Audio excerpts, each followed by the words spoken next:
Halo pemirsa, kembali lagi bersama saya Katarina Amelia di Wanyu Sore. Universitas Gadjah Mada menegaskan bahwa Presiden ke-7 Republik Indonesia Joko Widodo atau Jokowi adalah lulusannya. Dekan Fakultas Kehutanan UGM Sigit Sunarta mengatakan UGM memiliki sejumlah dokumen yang mendukung bahwa Jokowi pernah berkuliah di tempat tersebut.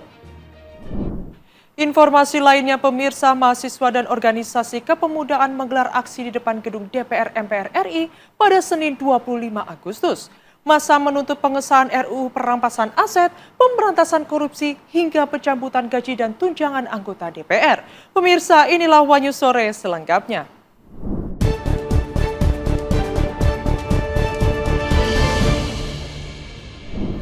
Ledakan bom Molotov menggegerkan warga Kelurahan Mawasangka, Kabupaten Buton Tengah. Rumah seorang warga yang diketahui sebagai relawan Bupati Buton Tengah mendapat teror bom Molotov dari orang tak dikenal.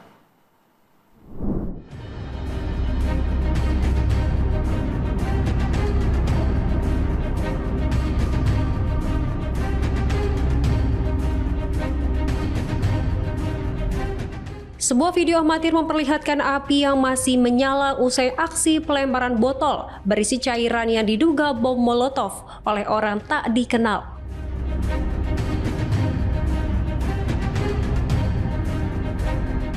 Pelemparan itu terjadi di halaman rumah seorang warga yang diketahui sebagai relawan Bupati Buton Tengah di Kelurahan Mawasangka, Kecamatan Mawasangka.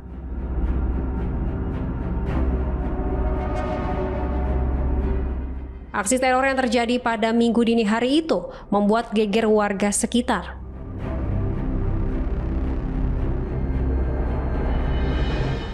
Beruntung, api tidak sampai merembet ke bangunan rumah.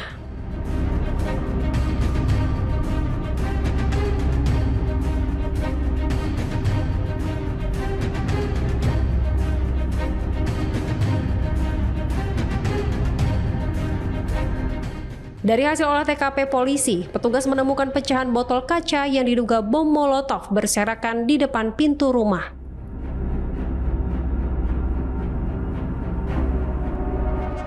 Dari dua botol yang ditemukan, salah satunya masih utuh lengkap dengan sumbunya.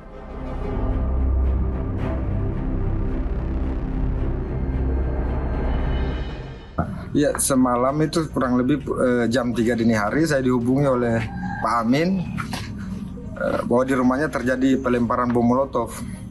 Setelah saya datang di lokasi, kita lihat memang ada beberapa botol, salah satu itu sudah terbakar, salah satunya terbakar.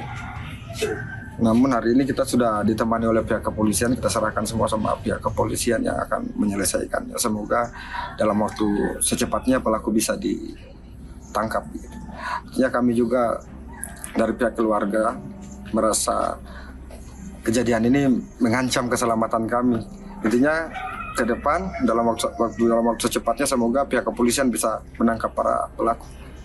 Terkait ada dugaan teror bom Molotov ini seperti apa kejadiannya? Bisa kami jelaskan, ada informasi dari masyarakat bahwa ada kejadian. Mendapatkan informasi dari tim Osnal bersama dengan Polsek Mawasangka mendatangi TKP untuk selanjutnya dari tim melaksanakan kegiatan olah TKP.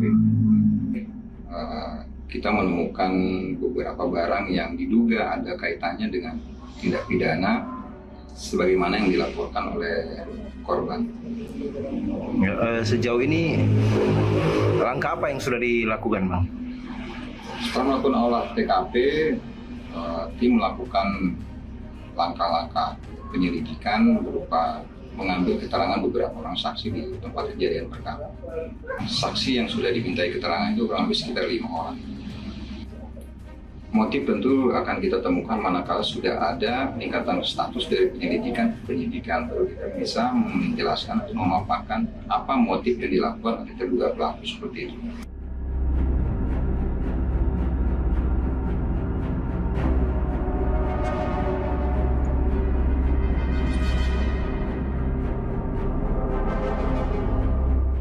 Atas kejadian tersebut, polisi telah memeriksa 5 orang warga serta mengamankan barang bukti berupa 2 botol kaca yang diduga bom Molotov.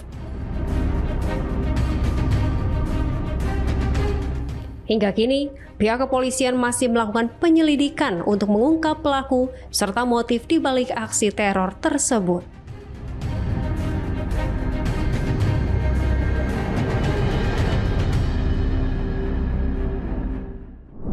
Universitas Gadjah Mada menyatakan bahwa pihaknya memiliki bukti-bukti bahwa Presiden ke-7 Republik Indonesia Joko Widodo atau Jokowi adalah lulusannya.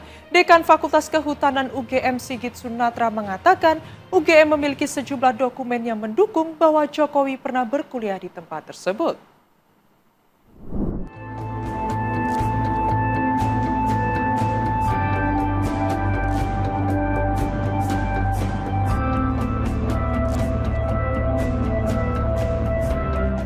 Universitas Gadjah Mada atau UGM menyatakan bahwa pihaknya memiliki bukti-bukti bahwa Presiden ke-7 RI Joko Widodo atau Jokowi adalah lulusannya. Namun, mengapa UGM tidak mau mengungkapkan dokumen-dokumen tersebut ke publik?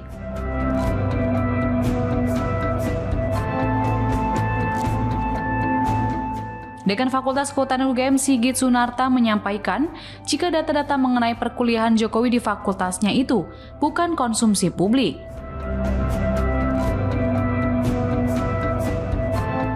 Sigit menganggap bahwa data ijazah Jokowi tersebut sebagai data pribadi.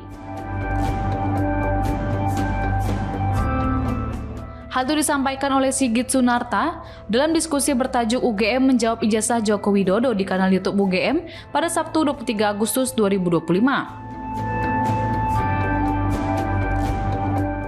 Menurut dia, UGM memiliki sejumlah dokumen yang mendukung bahwa Jokowi pernah berkuliah di tempat tersebut. Salah satunya adalah bukti formulir registrasi yang pernah diisi oleh ayah dari Wakil Presiden Gibran Raka Buming Raka itu. Ia menyebut saat ini dokumen-dokumen tersebut telah diserahkan ke kepolisian menyusul proses hukum yang berhubungan dengan ijazah Jokowi. Sehingga kata Sigit, ijazah Jokowi tak bisa ditunjukkan kepada publik karena merupakan data pribadinya.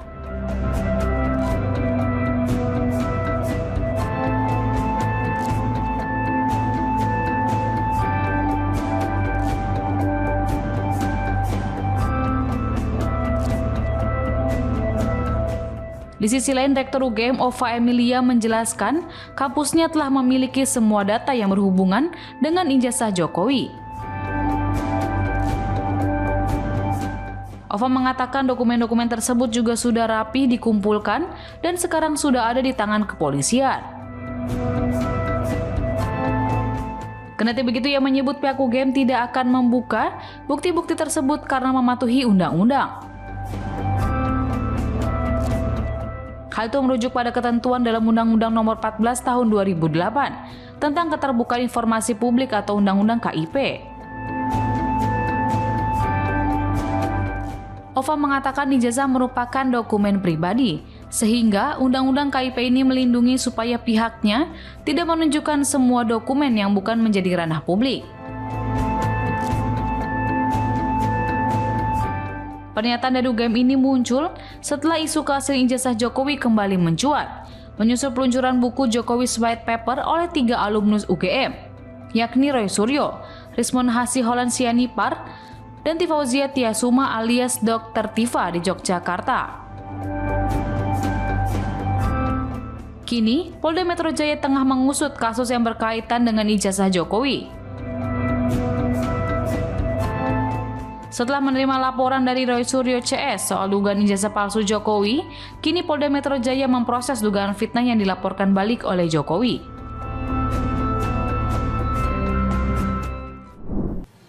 Keluarga Arya Daru Pangayunan mengungkap fakta terbaru sebelum sang diplomat Kementerian Luar Negeri itu ditemukan tewas di dalam kamar kos.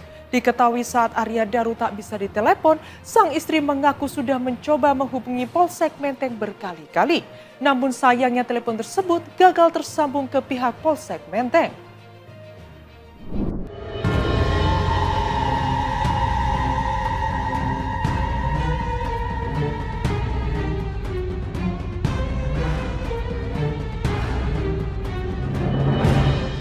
keluarga Arya Daru Pangayunan mengungkap fakta terbaru sebelum sang diplomat Kementerian Luar Negeri itu ditemukan tewas di dalam kamar kos. Diketahui saat Arya Daru tak bisa ditelepon, sang istri mengaku sudah mencoba menghubungi Polsek Menteng berkali-kali. Namun, sayangnya, telepon tersebut gagal tersambung ke pihak Polsek Menteng. Hal ini disampaikan oleh pihak keluarga Arya Daru pada Sabtu 23 Agustus 2025. Kuasa hukum keluarga Arya Daru, Dwi Librianto, mengatakan istri Arya yakni Meta Ayu Puspintantri alias Pita sempat menghubungi Polsek Menteng sebanyak 7 kali. Langkah itu dilakukan Pita karena Arya Daru maupun penjaga kos Siswanto tak bisa dihubungi sejak pukul 9:20 waktu Indonesia Barat pada Senin 7 Agustus 2025.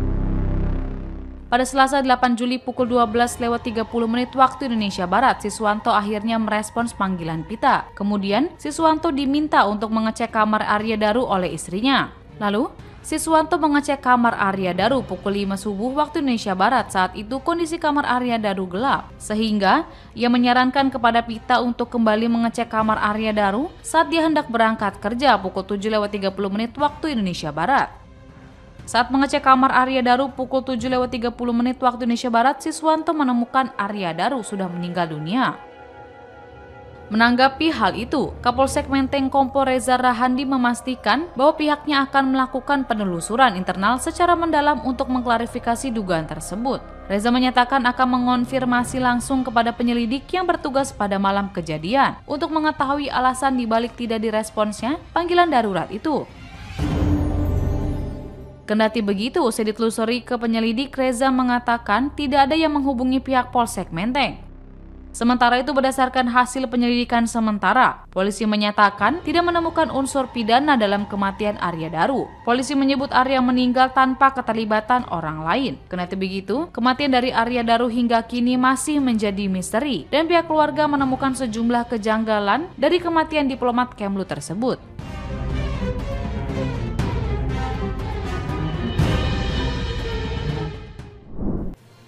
Ratusan massa yang terdiri dari mahasiswa dan organisasi kepemudaan menggelar aksi di depan gedung DPR MPR RI. Mereka menuntut pengesahan RUU perampasan aset, pemberantasan korupsi, hingga pencabutan gaji dan tunjangan anggota DPR.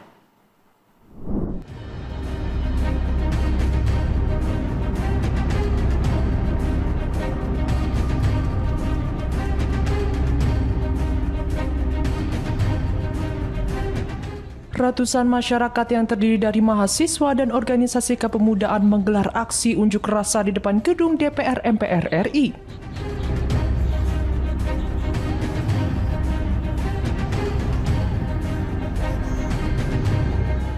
Massa mendesak DPR segera mengesahkan rancangan undang-undang perampasan aset sebagai langkah pemberantasan korupsi.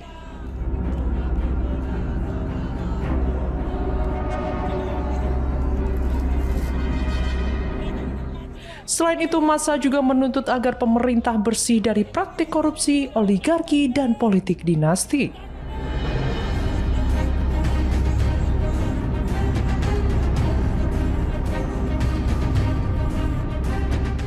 Tuntutan lain yang disuarakan massa adalah pencabutan gaji dan tunjangan anggota DPR RI sebagai bentuk protes terhadap kinerja legislatif.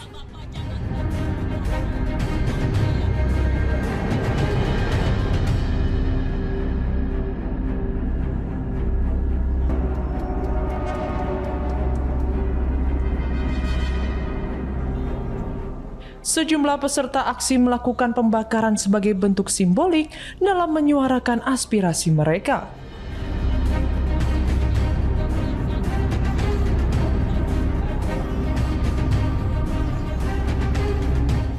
Pihak keamanan DPR MPR melakukan langkah antisipasi untuk menjaga ketertiban selama jalannya aksi unjuk rasa.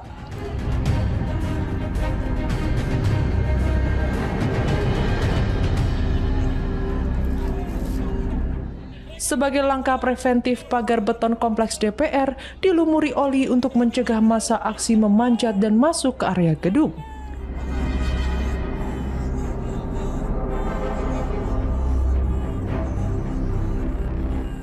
Tindakan pengamanan dilakukan karena aparat memperkirakan aksi hari ini memiliki potensi intensitas tinggi dengan bergantinya kelompok massa.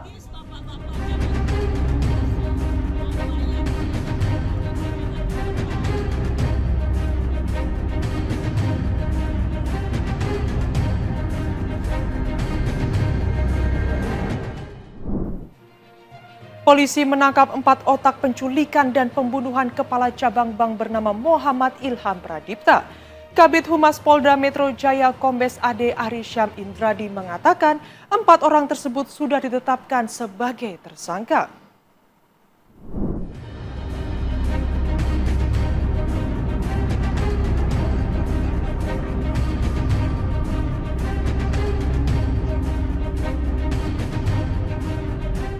Polisi menangkap 4 aktor intelektual atau otak penculikan dan pembunuhan kepala cabang bank bernama Muhammad Ilham Pradipta. Keempat aktor intelektual tersebut berinisial C, DH, YJ, dan AA.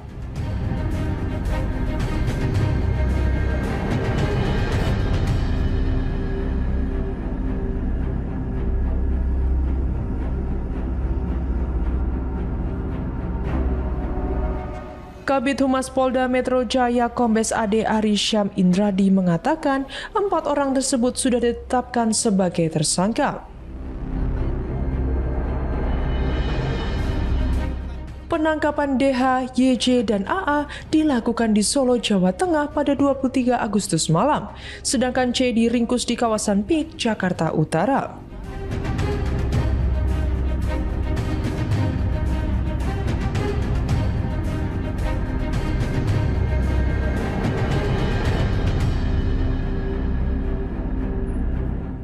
Diketahui korban ditemukan dalam keadaan meninggal setelah diculik di parkiran sebuah supermarket di daerah Pasar Rebo, Jakarta Timur pada Rabu 21 Agustus. Jasad korban ditemukan dengan kondisi tangan dan kaki terikat dan mata terlilit lakban di area persawahan Kampung Karang Sambung, Kabupaten Bekasi.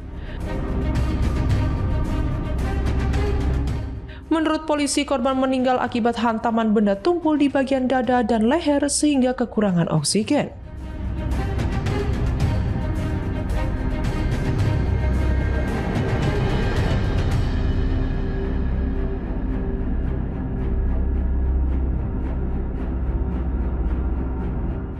Polisi tengah melakukan proses pemeriksaan toksikologi untuk mengetahui kemungkinan adanya racun dalam tubuh korban. Sebelumnya, polisi juga telah menangkap 4 pelaku yang menculik korban. Para pelaku ditangkap di Jakarta Pusat dan Bandara Labuan Bajo, NTT.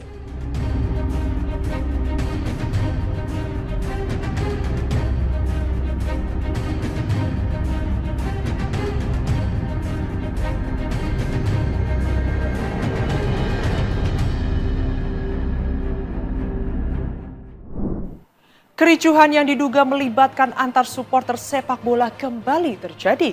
Insiden itu berlangsung pada Minggu malam usai laga antara PSIM Yogyakarta melawan Persib Bandung yang berakhir imbang 1-1.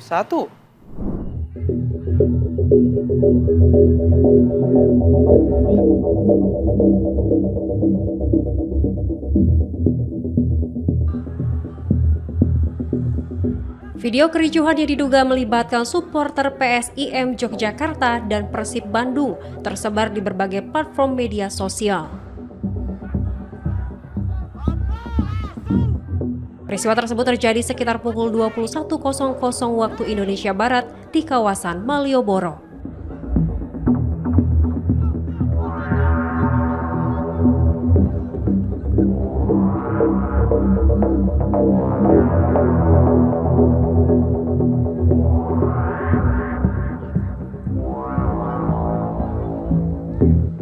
Kericuhan kemudian melebar hingga ke kawasan parkir Abian.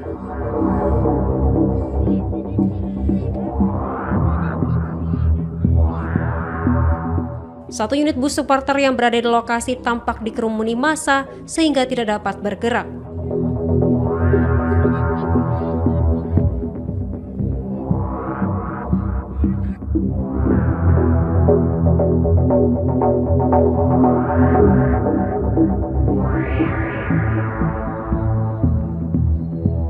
Aparat kepolisian terlihat berupaya mengevakuasi para supporter dari lokasi kejadian.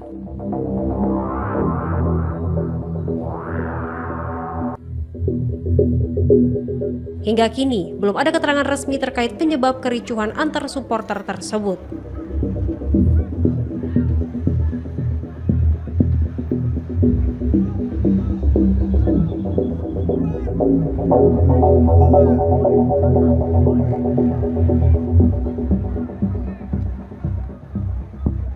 Diketahui, pada laga yang digelar di Stadion Sultan Agung Bantul, PSIM Jogja bermain imbang 1-1 saat menghadapi Persib Bandung.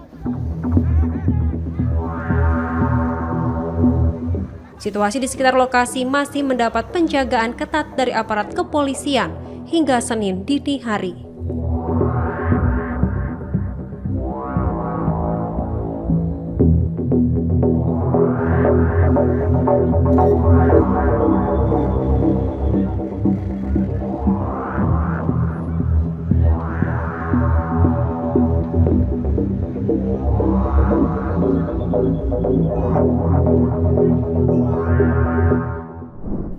Kepala Komunikasi Kepresidenan Hasan Nazbi menegaskan Presiden Prabowo Subianto tidak akan memberi amnesti kepada bawahannya yang terjerat kasus korupsi. Hal itu disampaikan merespon permintaan pengampunan dari ex-Wamenaker Immanuel Ebenezer alias Noel yang ditetapkan KPK sebagai tersangka pemerasan sertifikat K3.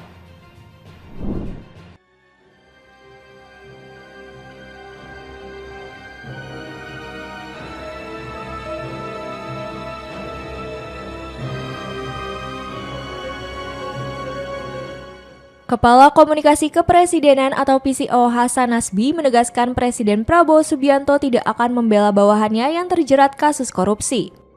Hal ini disampaikannya sebagai tanggapan atas permintaan amnesti dari ex-Wakil Menteri Ketenagakerjaan Immanuel Ebenezer alias Noel. Hasan menambahkan, sejak 10 bulan memimpin, Prabowo selalu mengingatkan jajarannya untuk bekerja demi rakyat dan menjauhi praktik korupsi. Ia juga mengatakan pihak istana akan menghormati proses hukum yang sedang berlangsung.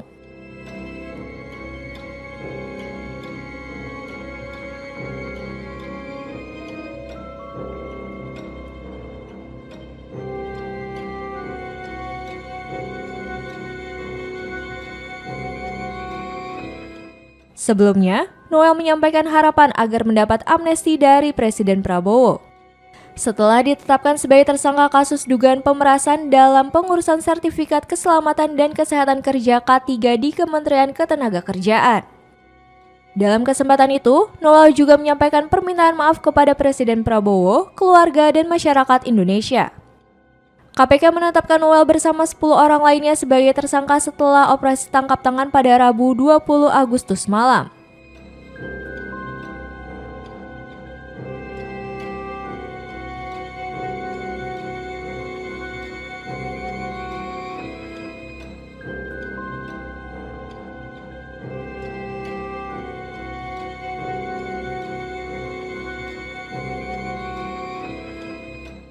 Ketua KPK Setio Budianto menyebut Noel menerima aliran dana 3 miliar rupiah dari praktik pemerasan tersebut. Menurut KPK, pemerasan dalam proses sertifikasi K3 membuat biaya yang seharusnya hanya Rp275.000 membengkak jadi Rp6 juta per orang. Selisih pungutan liar itu diperkirakan mencapai Rp81 miliar, diantaranya Rp3 miliar mengalir ke Noel. Setio menambahkan praktik korupsi ini telah berlangsung sejak 2019. Namun setelah menjabat sebagai Wamenaker, Noel disebut mengetahui, membiarkan bahkan ikut meminta jatah dari hasil pemerasan tersebut.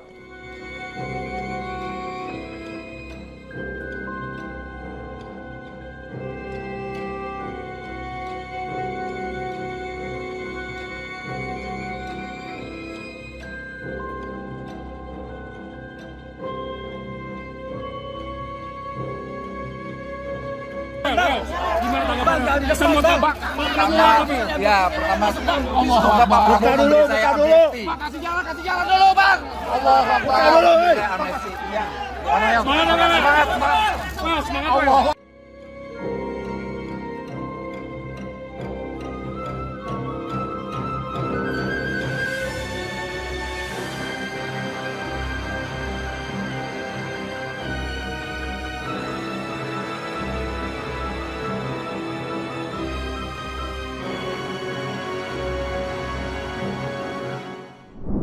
Demikian informasi yang dapat kami sampaikan pemirsa. Terima kasih telah bergabung bersama kami.